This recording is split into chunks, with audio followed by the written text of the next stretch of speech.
Okay everybody, this is going to be a bit tricky because the wires are a bit short here, and I'll do my best to put up an electrical diagram to explain what I'm about to talk about. We've got negative, we've got positive. This is an illuminated switch and that little green ring of light stays on all the time. You don't have to use one, but I thought it was pretty trick. You will see that the wires for that on the back of the switch, I know there's a little positive and a negative on the back of the switch here, so that's pretty handy. Positive and negative, just lights up the little light on the front. The switch acts as a switch, surprise surprise, to switch on and off the timer unit. The timer unit gets power from positive from the battery into the switch. Pressing the switch activates it and gives power to the timer unit. It gets positive there it is. So after that you've got negative. The power has to go out of this and back to the battery. So there it is there on the negative symbol. The black lead goes to negative. Simple. The device, which is the little ring over here, let's activate it. There it is there. Nice. The device needs power as well. So it gets power from the positive of the battery into S1.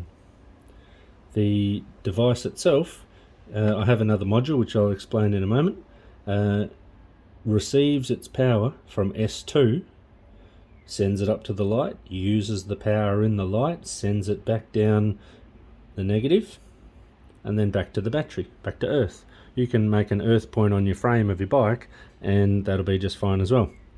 What this little module here is this little guy here. Again, I got that off eBay. Let's put that under the camera.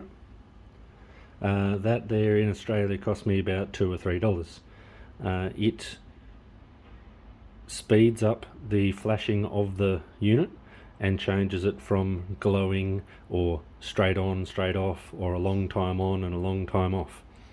So this guy here receives its power, very important, receives its power at this end. You will blow it up like I did previously if you put the power in at the other end.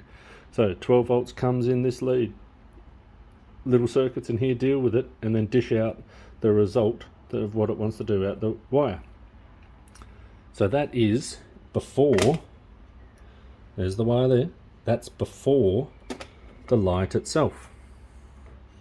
So let's try it again. So you've got the illuminated light here, which is from these two lines here, and it's just taking positive and negative, negative and positive, and the other pair of wires coming off the back of this switch here are positive from the battery through the switch. The switch sends positive off to the positive. The negative on the timer unit goes to the negative. The battery gives positive power into S1.